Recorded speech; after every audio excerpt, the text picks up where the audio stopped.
Bom, pessoal, bom dia, boa tarde, boa noite, boa madrugada aos nossos espectadores. Como eu já me apresentei em vídeos anteriores, eu me chamo Tibério Pinto, certo?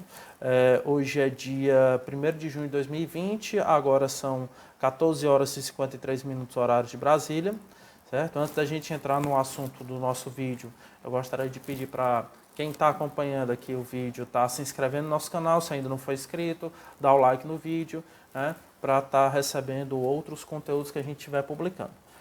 O propósito do vídeo de hoje, pessoal, a gente vai estar tratando um pouco sobre essa questão em analisar a retomada gradual das atividades econômicas aqui no Ceará, certo? De acordo com o plano do governo que foi publicado, que foi divulgado semana passada, certo? E de acordo com um decreto estadual que foi publicado no sábado, dia 30 de maio, então a gente vê que o governo iniciou o que a gente chama, a intenção do governo é justamente promover uma retomada responsável, planejada e gradual da atividade econômica, certo?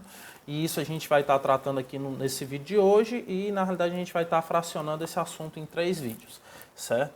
Inclusive, em uma live de Tira Dúvidas que foi promovida pelo governo do estado do Ceará no Instagram, domingo, né, ontem, dia 31 de maio, o governo ele ressaltou que tem um receio de uma espécie de sentimento de libera geral, né, que algumas pessoas podem estar pensando que essa liberação da atividade econômica, que tudo vai voltar de uma vez, né, e não é isso que a intenção do governo, né, que na realidade a intenção do governo é que isso seja feito, sim, mas de forma planejada, gradual, né, responsável, né, para evitar justamente que haja um aumento na aglomeração de pessoas e, consequentemente, um aumento na disseminação da doença, um aumento no número de contágios, um aumento no número de pessoas infectadas, né, de quantidade de leitos sendo utilizados, enfim.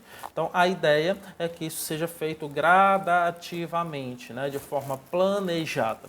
E é isso o que a gente vai estar analisando nesse nosso vídeo de hoje, certo? Então, uma primeira pergunta que vocês podem estar se fazendo, né, muitas pessoas podem estar se fazendo essa retomada, né, esse plano de retomada, na realidade, ele encerra o isolamento social rígido em Fortaleza? Né? Agora que o governo, inclusive, o plano de retomada começou hoje, 1º de junho, né, foi o primeiro dia desse plano de retomada. Então, muita gente deve estar pensando, então quer dizer que encerrou o isolamento social rígido, né? Já que agora algumas atividades já estão funcionando. A resposta é não. Certo? O isolamento social ainda está vigente, certo? O que vai se iniciar, na realidade, é uma abertura gradual, certo?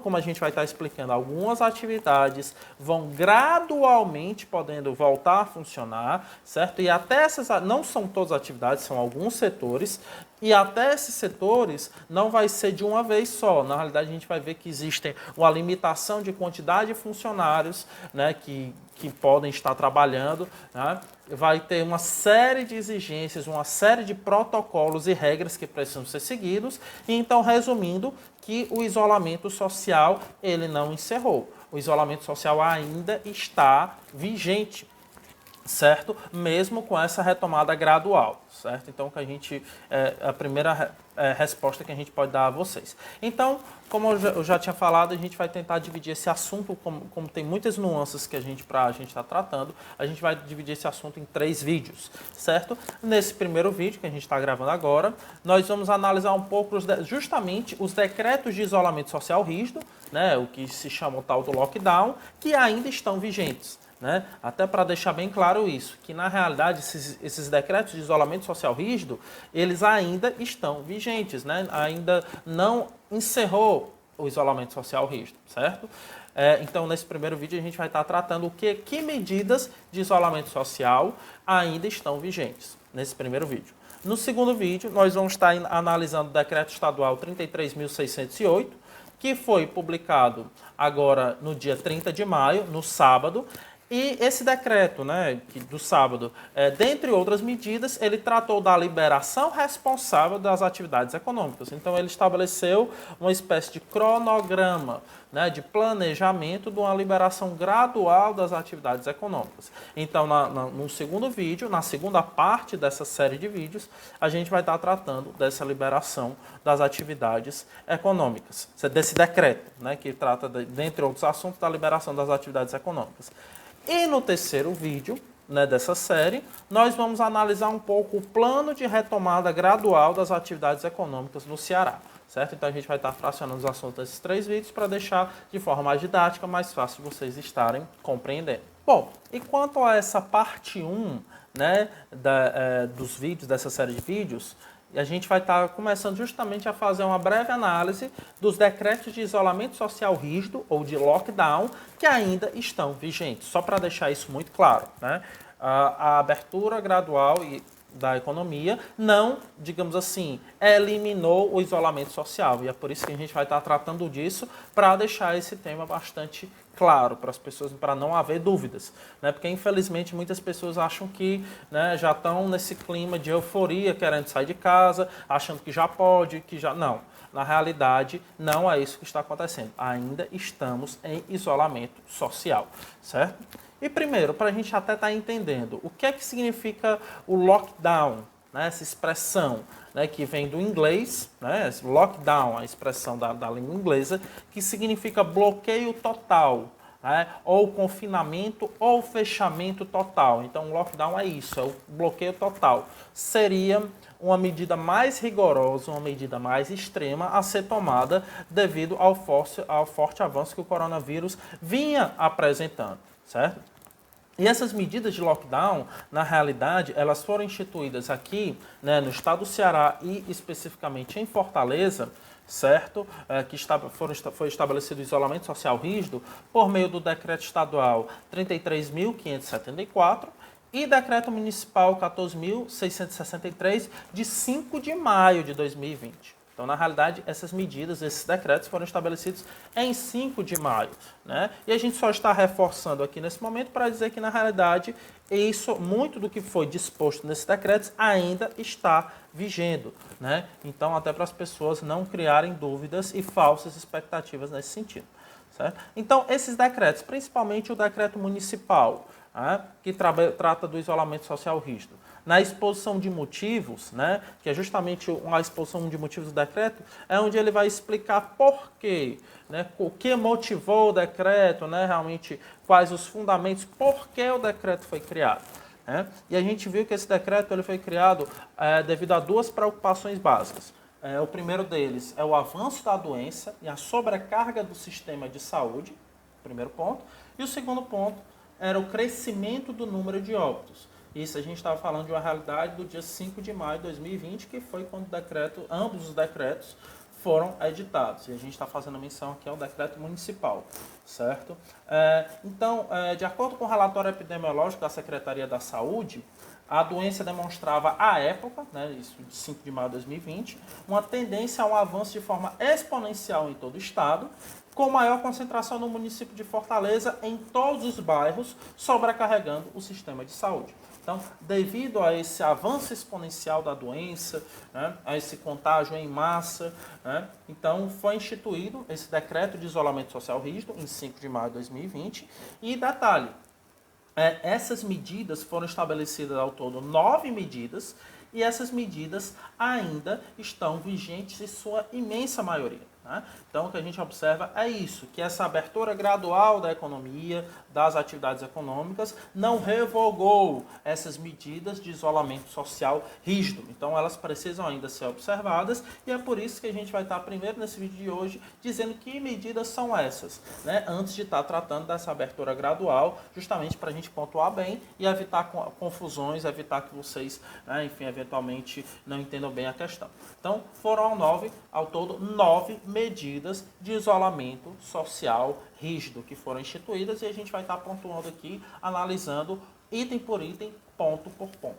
A primeira medida aqui o item 1, é o dever especial de confinamento, certo? Então, aquelas pessoas com comprovadamente infectadas ou suspeitas de contágio pela Covid-19, pelo coronavírus, devem ficar em confinamento obrigatório no seu domicílio, né, na sua residência, em uma unidade hospitalar ou em outro lugar determinado pela autoridade de saúde. Então, o primeiro dever, a primeira obrigação é esse dever especial de confinamento das pessoas comprovadamente contaminadas ou aquelas com suspeitas de contágio da Covid. Então, esse dever ainda está vigente, né? Esse é o primeiro ponto. Segundo ponto, é o dever especial de proteção das pessoas do grupo de risco, né, daquelas pessoas que pertencem ao grupo de risco. Então, e como a gente vê que essas pessoas têm uma maior taxa de mortalidade, né, que o vírus ele se torna mais agressivo nessas pessoas do grupo de risco, então o decreto,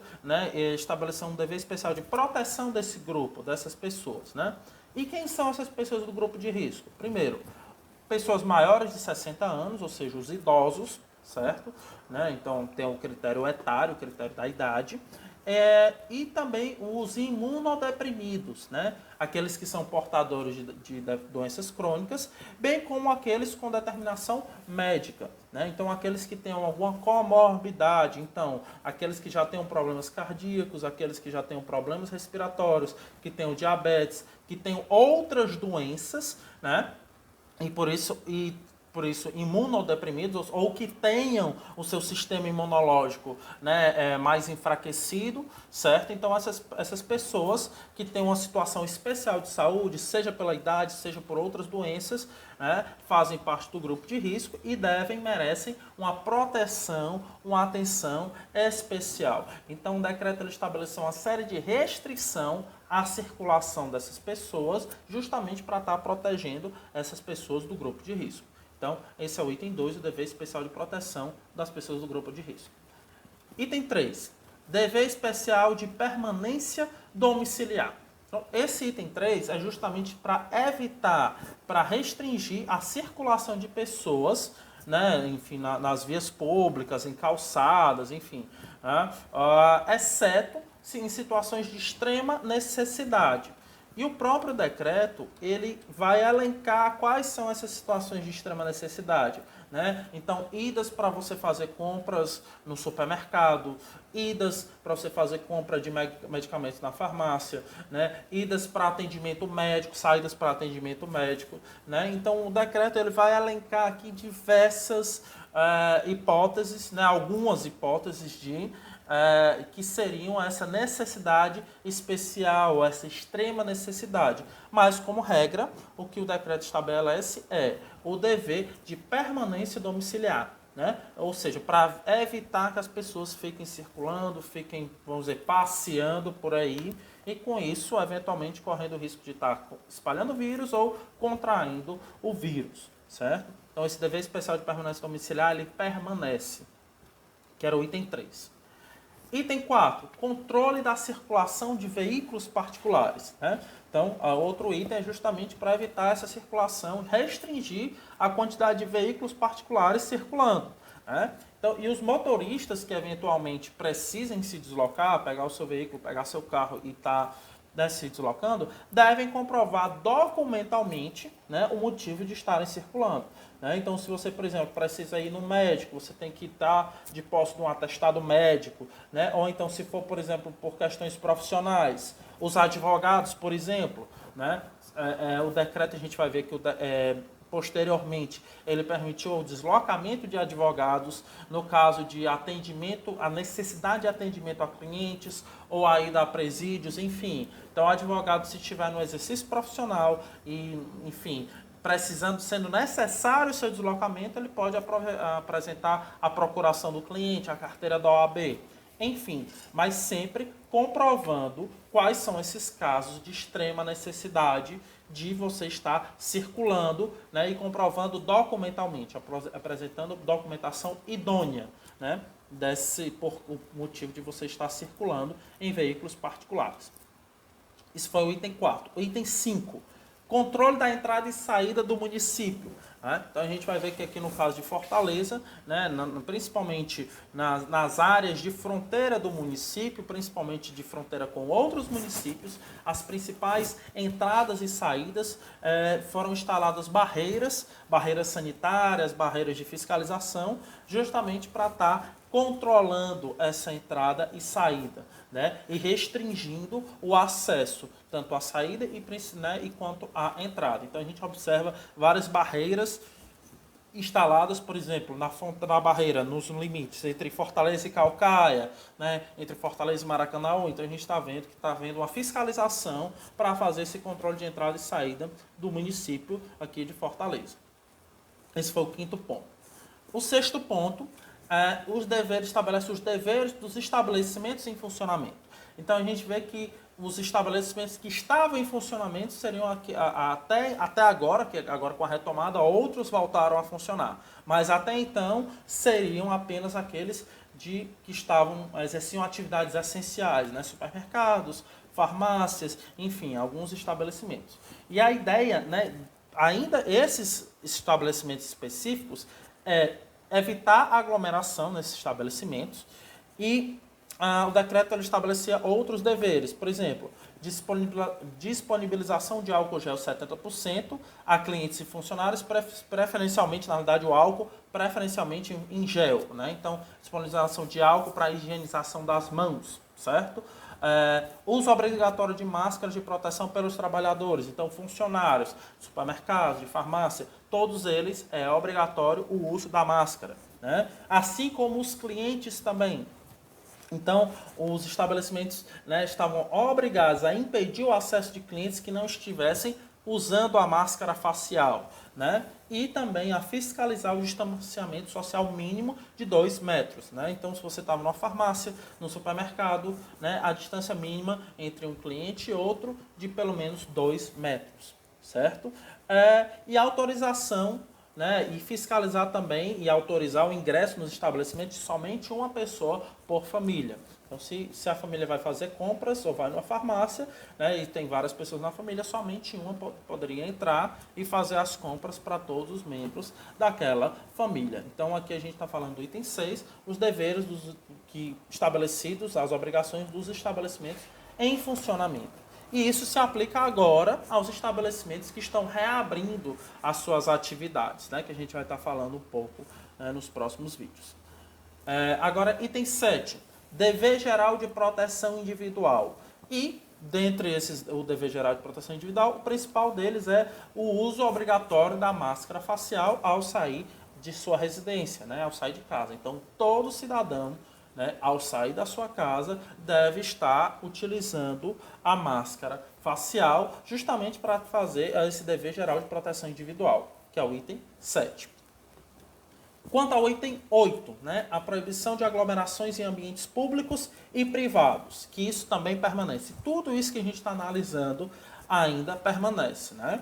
Foi, na realidade, ratificado pelo decreto mais recente que a gente vai estar analisando. Certo? Então, essa proibição de aglomeração em ambientes públicos e privados. Então, proíbe a realização de feiras de qualquer natureza. E o novo decreto ele referenda essa proibição das feiras, que justamente no ambiente das feiras tem muita aglomeração de pessoas. Então, justamente para estar evitando isso. E proíbe também a circulação de pessoas em locais ou espaços públicos, tais como praias, praças, calçadões, salvo quando imprescindível para acessar as atividades essenciais. Então, esses locais públicos, né, um parque, uma praça, uma praia, né, então, esses ambientes públicos está proibido a circulação, exceto se for para você acessar um serviço ou atividade essencial. Então, essa proibição ela continua, que é o item 8. O item 9, que é o último item, né, do isolamento social rígido, que ainda está em vigor, é o dever geral de cooperação social.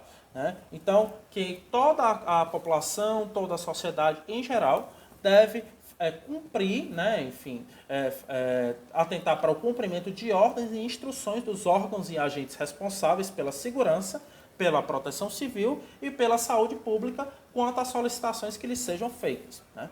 Então, se há eventualmente uma autoridade de saúde, uma autoridade de trânsito, uma autoridade, enfim, né, uma autoridade de proteção, né, um policial, faça uma solicitação, né, então você deve estar cumprindo, né, cooperando, né, justamente porque aquela solicitação, né, entende-se que é feita para evitar, né, enfim, são medidas profiláticas, são medidas de prevenção para evitar a propagação do vírus, certo? Então esse aqui é o 9º dever, que é o dever geral de cooperação social. E por fim, o decreto ele estabelece o regime sancionatório, ou seja, as punições, as sanções que podem ser aplicadas em caso de descumprimento do decreto, que são basicamente 3 tipos de punições, ou 3 tipos de sanções. Primeiro, é a responsabilização civil, a administrativa e criminal do infrator. Responsabilização civil é o que a gente chama de a responsabilidade civil ou cível, é a indenizatória. Então, se você eventualmente trouxer algum dano, algum prejuízo a alguma pessoa descumprindo a medida, você, por exemplo, infecta alguém descumprindo a medida. Então, você tem um dever de indenizar aquela pessoa que você infectou por ter descumprido a medida. Então, aquilo, vamos dizer assim, a responsabilidade que pesa no bolso. Né? Então, eventualmente, você pode responder civilmente, ou seja, reparar o dano, reparação de perdas e danos, e isso em pecúnia, em dinheiro. Né? Então, você vai ter que indenizar aquela pessoa que, eventualmente, por um descumprimento das normas, certo? Responsabilização também administrativa, você pode responder a um processo administrativo se você descumprir alguma medida, se um estabelecimento descumprir uma medida, se um cidadão descumprir a medida, pode responder a um processo junto à prefeitura, junto ao estado do Ceará, certo? E pode ser estabelecida alguma medida restritiva no caso de um estabelecimento, interdição ou suspensão de atividades, certo? Um estabelecimento que eventualmente descumpra o decreto, essas medidas de isolamento social, certo? Ele pode estar sofrendo interdição, suspensão da atividade, ou eventualmente apreensão de mercadorias, enfim. Então podem ser estabelecidas essas sanções, essas punições administrativas. Você vai estar respondendo perante a prefeitura ou o governo do estado, né? E eventualmente até punições criminais, né? Punição de prisão, punição de detenção ou alguma medida alternativa à prisão, né? Prestação de serviço comunitário, pagamento de uma multa, enfim, né? Do infrator. Então, dentre as medidas, a gente até num vídeo falou um pouquinho das medidas penais contra o coronavírus, né? De combate ao coronavírus, e uma das mais comuns, né? Uma das mais que pode acontecer é aquele descumprimento de medida preventiva, né, de medida sanitária preventiva. Tem um dispositivo do Código Penal que vai tratar uma punição, justamente, se você ficar transitando sem máscara, se você ficar descumprindo medidas de prevenção, você vai estar descumprindo esse artigo, que é o 268 do Código Penal, que é o descumprimento de medida sanitária preventiva, que é um crime. Certo? Então aqui nós temos os 3 tipos de responsabilidade por descumprimento. Responsabilidade civil, que é a indenizatória, responsabilidade administrativa, que é uma sanção administrativa, e a responsabilidade penal, que é, digamos, o cometimento de um crime e uma sanção de prisão ou equivalente. No caso de descumprimento do decreto, também existe a possibilidade de uso da força policial, eventualmente uma prisão em flagrante ou uma atuação policial para suspender, se você está descumprindo, enfim, circulando, a autoridade policial pode usar dos meios moderados e necessários para você voltar a cumprir com as medidas de proteção, eventualmente até, um caso extremo, prisão em flagrante, certo? Então, possibilidade de uso da força policial. E, como a gente já falou, algumas sanções, sanções de apreensão, interdição ou suspensão da atividade, que são punições administrativas em caso de descumprimento do decreto. Então, aqui a gente encerra essa primeira etapa do vídeo, falando das medidas de isolamento social rígido que ainda estão vigentes. E agora, na segunda etapa, no segundo momento do vídeo, a gente vai estar falando um pouquinho mais sobre esse novo decreto e sobre essa liberação gradual e responsável da atividade econômica. Pois então, até já e continue acompanhando a nossa sequência de vídeos.